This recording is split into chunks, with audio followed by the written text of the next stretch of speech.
Foreign Minister, welcome. Pleasure to have you on. Let me ask you, you represent a new government in Iran. In many ways, seems different from the last one. Certainly, watching the campaign, you were very critical of the last government. What is this new government's foreign policy, and how does it differ from the last one? In the name of God, the most beneficent, the most merciful, the doctoring of the foreign policy of the new administration in Iran is based on a balanced foreign policy, a dynamic and active diplomacy, and a smart interaction with all the parties. In the foreign policy of the new administration of Iran, we have put on our agenda the development of our ties with all the parts in the world, the East and the West. But in prioritizing, we are taking a special look at our neighbors in Asia. It's a special attention we are paying to our neighbors in Asia. But also, as an important country in the Asian continent, we are also having a special attention towards Asia. We believe that the 21st century is the century that belongs to Asia, but also maintaining relations with the West, with the African continent, all parts of the world, and developing our political and diplomatic ties with Europe and on all the countries in the West. They are also parts of our balanced foreign policy, and we are paying serious attention to them. So let me ask you about the burning issue at hand, the Russia's invasion of Ukraine. Iran has often said that one of the consistent themes of its foreign policy is it does not condone aggression. It does not condone the changing of borders by force. You were yourself victim of Saddam Hussein's aggression. Why is the Iranian government reluctant to come out clearly and simply and condemn Russia's invasion of Ukraine?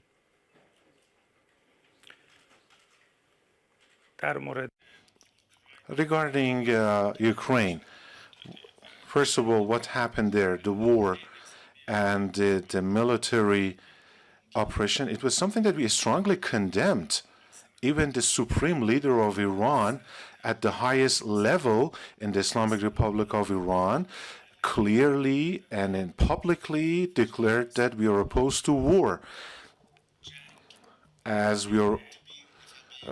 Sir, being opposed to war is different from condemning the country that began the war. What I'm looking for is a simple statement that says you condemn Russia for beginning the war. We all oppose war. But do you condemn Russia for starting the war? As we condemn the war against Ukraine, and we believe it is not appropriate, also war against Afghanistan, Iraq, Yemen, and Palestine. We believe that war is inappropriate everywhere. But Ukraine, there is this reality. The United States and NATO, they were involved in provocative actions in the region. I think there were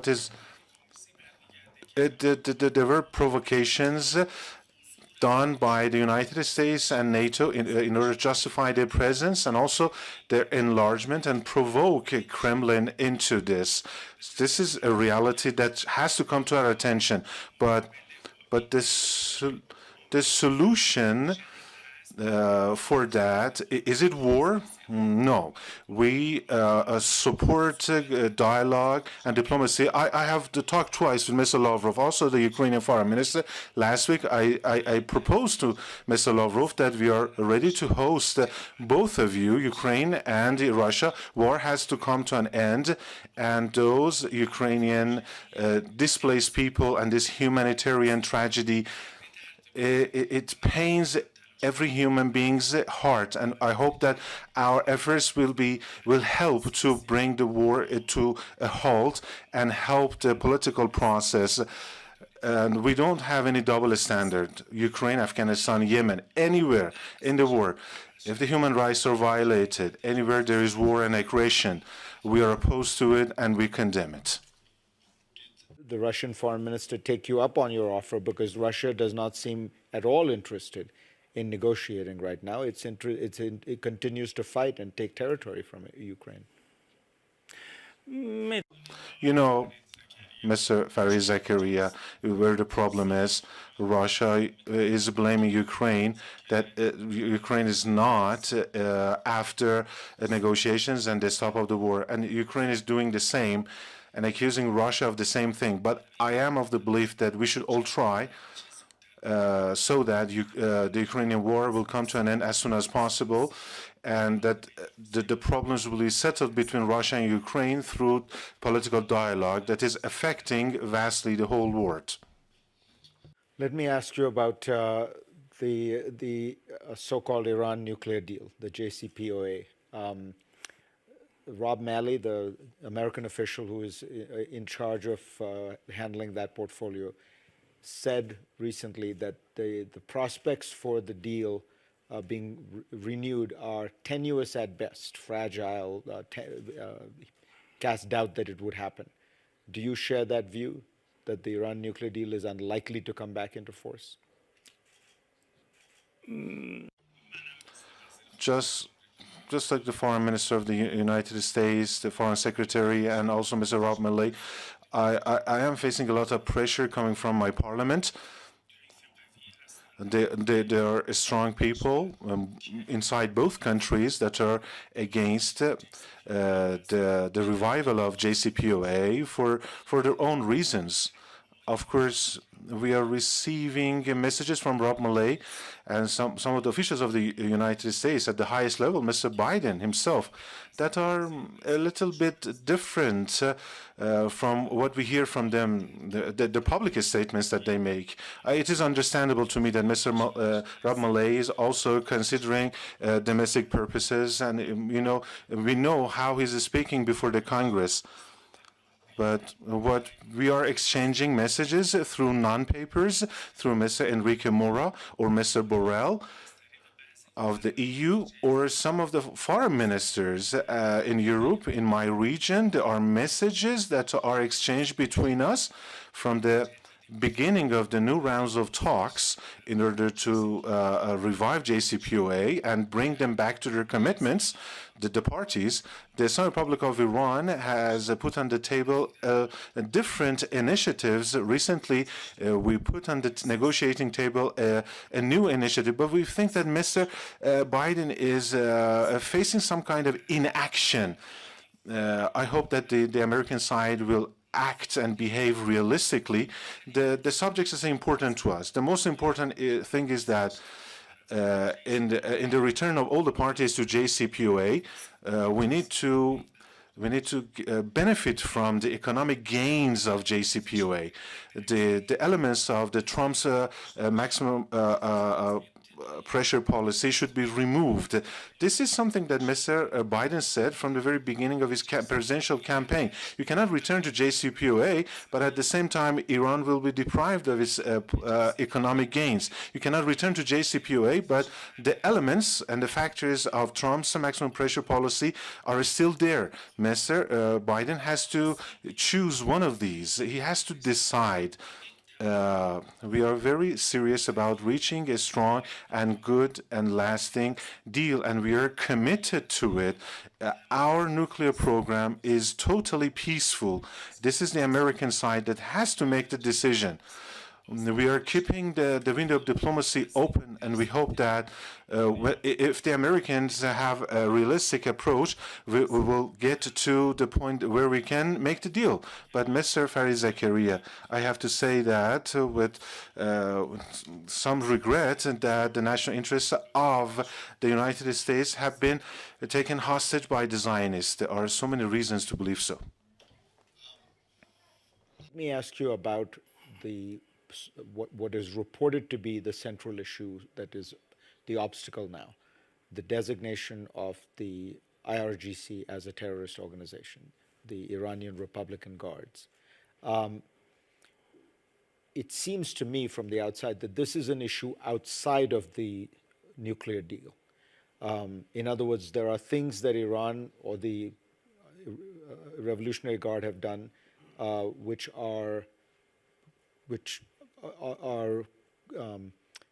have triggered this designation, rightly or wrongly, but they have nothing to do with the Iran nuclear deal. So why allow the issue of the Revolutionary Guard to interfere with whether or not you go ahead with the deal? If, as a person who is responsible for our diplomacy team and negotiating team, honestly, what is the hurdle? What has caused the pause, should I say, or a cessation in the talks is that economic guarantees. We have not come to the point where we can trust the American side. We have not been convinced yet that if on the ground and in action, we have not been convinced that we have not seen a behavior that is different from Trump's approach. You see, we should not diminish things or reduce them to just one subject. FTO thing is just one level of our talks between us and the Americans indirectly. But before that, there are still remaining issues which are also important. We say that the return to JCPOA is that we should the economic, natural economic and trade activities of Iran should become normal and natural in the international sphere. This is important to us. We should be able to do so. And we have said this to the American side. But unfortunately, this FTO thing, the Israeli side made it public, magnified it, and now this issue is being portrayed as the main hurdle. This is why I'm telling you clearly that the main obstacle is that we are not convinced that the people of Iran and we are going to benefit fully from the economic gains of JCPOA.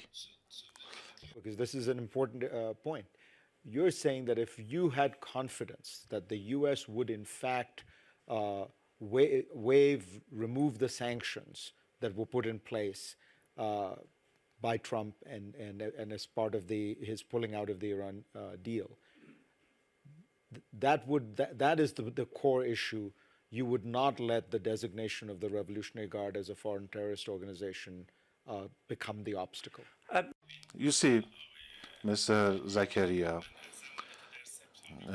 since last September, when I was in New York, and also recently in the Munich Security Conference, and also on the path of the indirect talks between my colleague, Dr. Bagheri, and Mr. Enrique Mora, and unofficial exchange of messages, we are facing repeatedly this request from the United States. Let's sit down and talk directly and settle the remaining issues, including FTO. I have said that if Mr. Biden is, he's giving us messages. If he really has good intentions, and if his intentions are genuine, Mr. Biden should show this on the ground. They ask me, do you expect him to show this? You just take a look at JCPOA. Okay. We are having these big nuclear achievements. We have to bring them to a halt. What is the United States going to do ultimately? They have imposed sanctions on us, and they have frozen their assets. They are not going to pay anything from us from their own pockets. They're just going to release our own assets, things that are rightfully ours. They're going to return them to us. They are not going to pay anything from their own pockets. At the best scenario, this is going to happen. So we told them, if you're talking about direct talks, then you have to prove to us that you're different from President Trump. There is a difference between Biden and Trump. You have to show it to us in practice.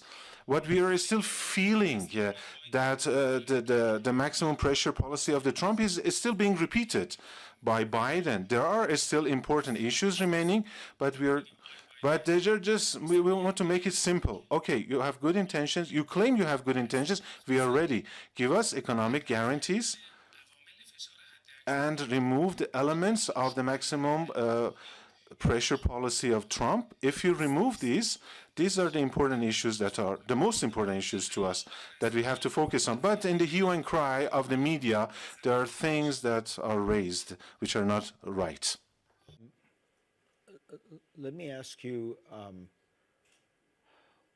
when you look at relations between the United States and Iran, is there, in your view, a path to a real rapprochement, better relations? You're still representing a country that chants every year "Death to America," that still has slogans plastered on the walls, painted by the government, sponsored by the government, that say "Death to America." Do you want to have better relations with America?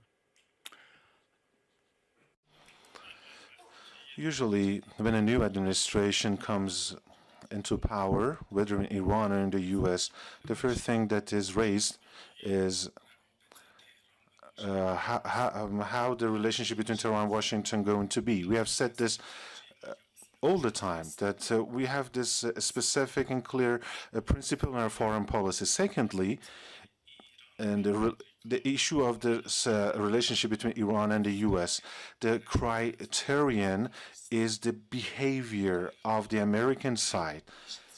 And over the last 40 years, a lot of indicators have been given to us by the United States that make us distrust them. You see, right now, we are involved in intensive Vienna talks, but they are imposing fresh sanctions against Iran by Mr. Biden's team, with his signature against some real entities of Iran or some organizations in Iran. Mr. Zakaria, or maybe for you or for the viewers or the audience here, it might be interesting to know that the Americans have been so extreme in sanctions that sometimes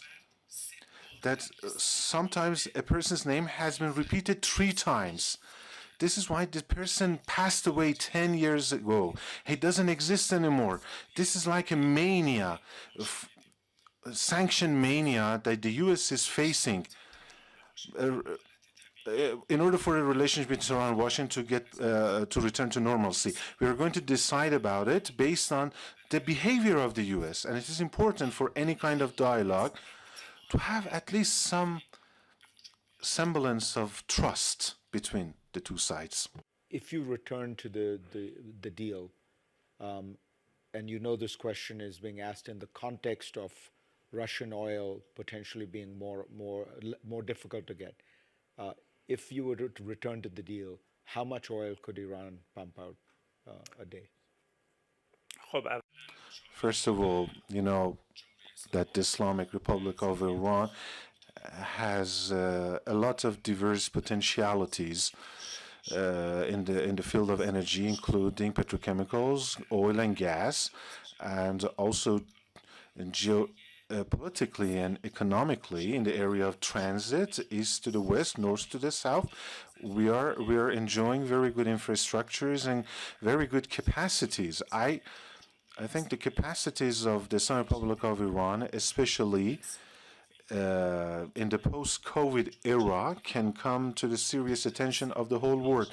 Less than 3 months ago, we had the Doha summit, a kind of gas OPEC, and my president set forth an initiative there.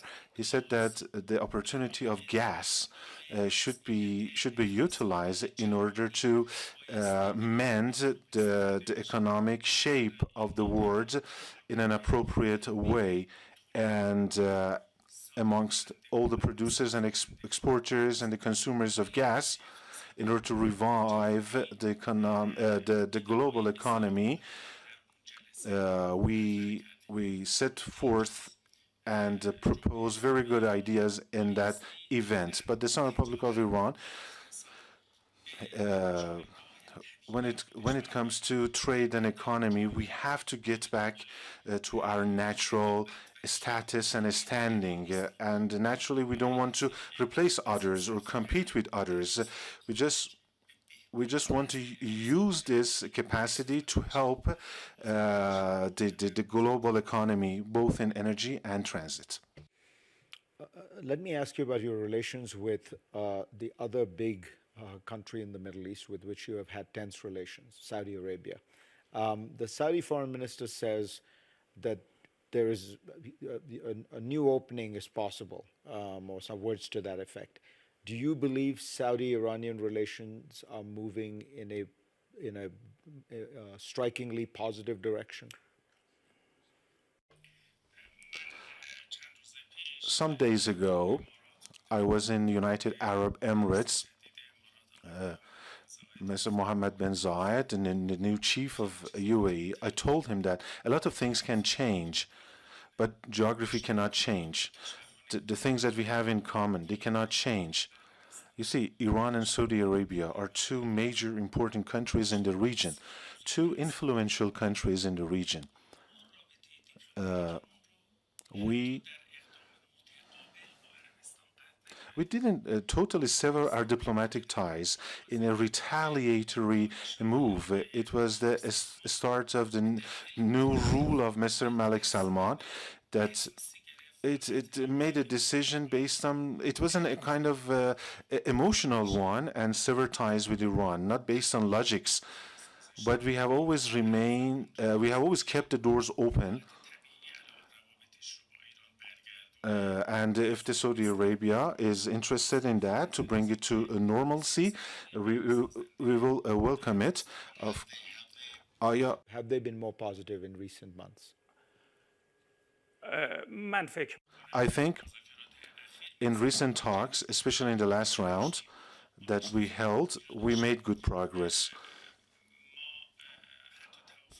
We even agreed that in the near future, at the level of some officials at the foreign ministers or even the foreign ministers, we can have some meetings in a third country or in a place that is agreed upon mutually. The progress is minimal but good. I think so far made good progress. I think that if the Saudi Arabia moves more rapidly, then our relationship can be put back on the normal path. We do welcome this, the return of our relations to a normal state, and we hope that we will have with the participation of all the countries of the region, and as a result of which we will have more peace and stability in that very important region of the Middle East. Specifically in what has often been called the world's worst humanitarian crisis, certainly until Ukraine, was Yemen. Millions of people on the verge of starvation because of a war in which Saudi Arabia backs one side, Iran backs the other. Is there going to be a deal? Do you think you and Saudi Arabia will be able to come to a deal to permanently end that conflict?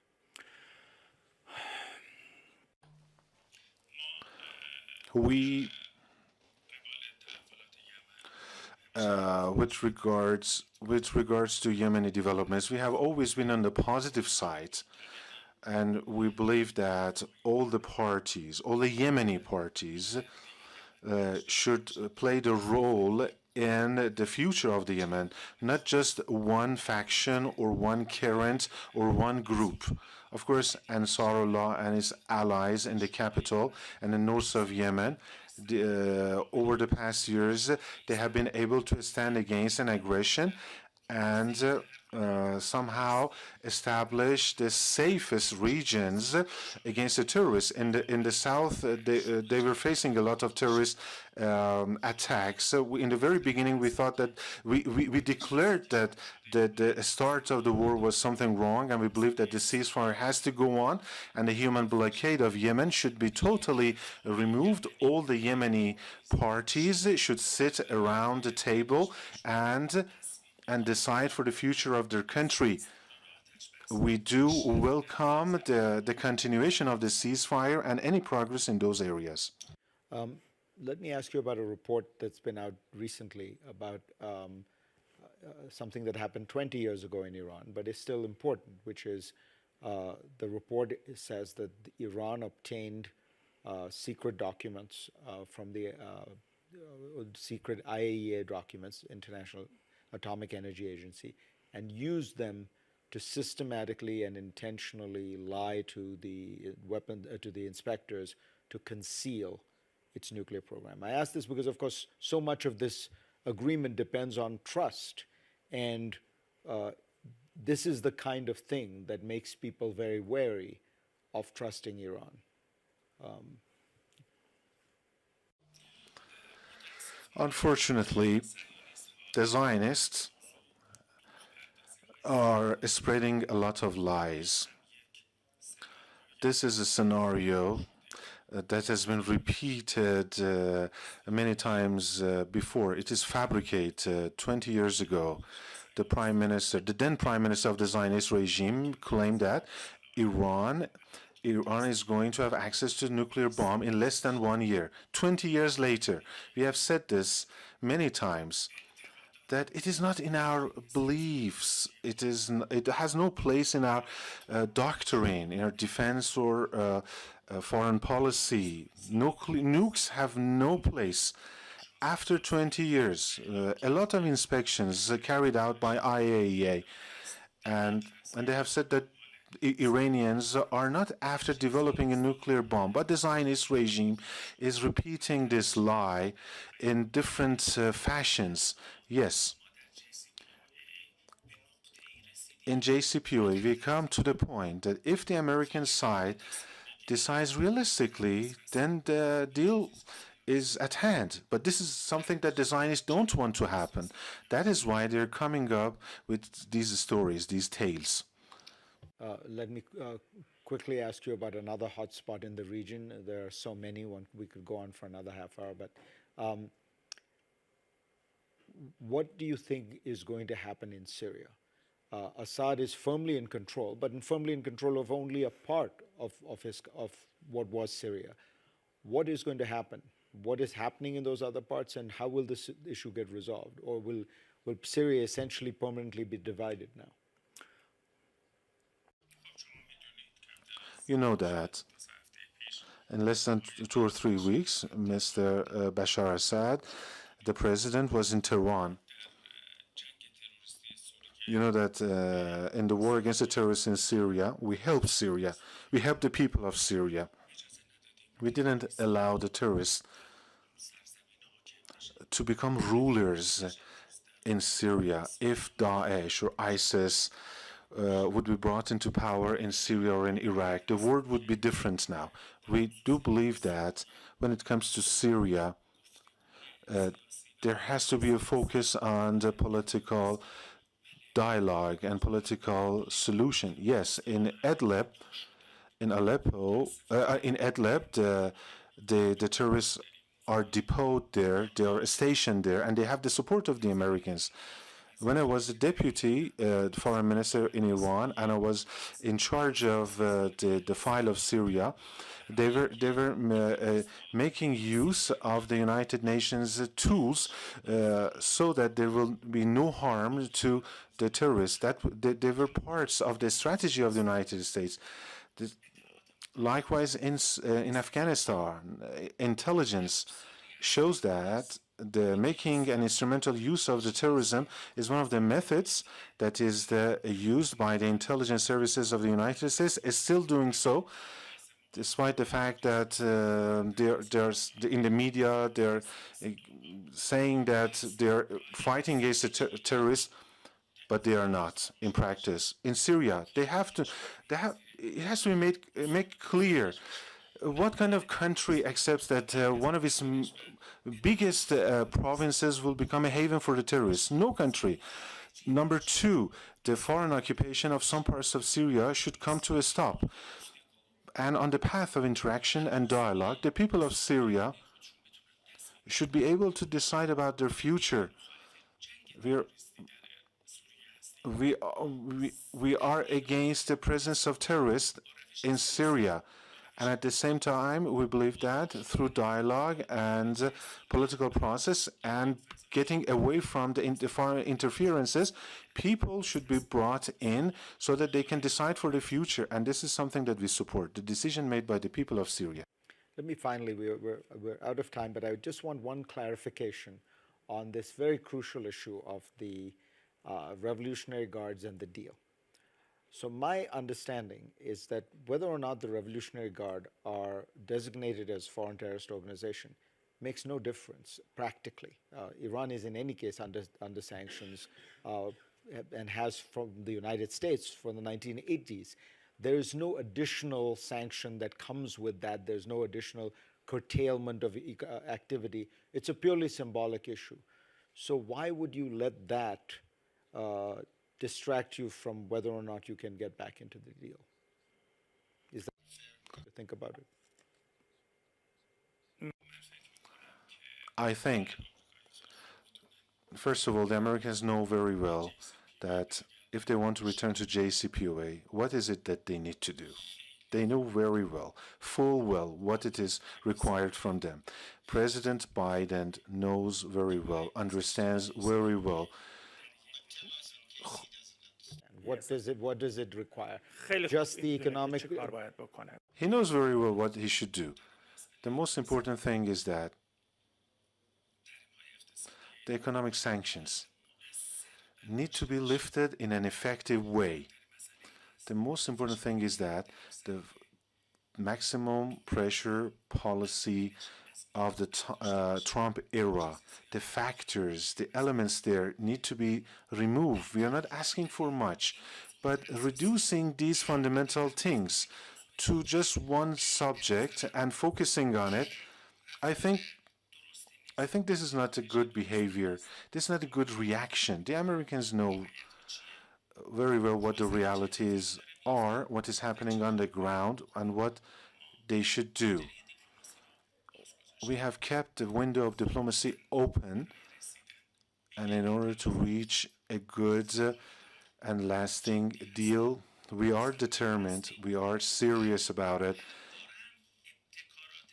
and it has been us, the Iranian side, that has put initiatives on the table and helped the window of diplomacy open. But let me be frank with you. We have intelligence that the Zionist regime, they have taken the foreign policy of the U.S. hostage. The interest of the U.S. hostage. Mr. Biden should make the decision. Does he really want to kill the time, waste the time, or does he want to be brave and stay true to the commitments, obligations of the United States under JCPOA?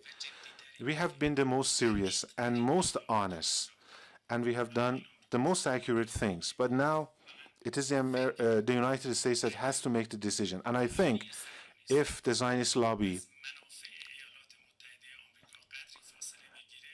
distances itself from the national interests of the U.S. just a little, Mr. Biden will be able to make the decision required for reaching a good deal. But if it doesn't happen, you know, in Iran in the last 40 years, we have withstood these pressures, and we have other options on the table as well. So, thank you for the conversation. Thank you so much. Thank you very much. All the best. Thank you.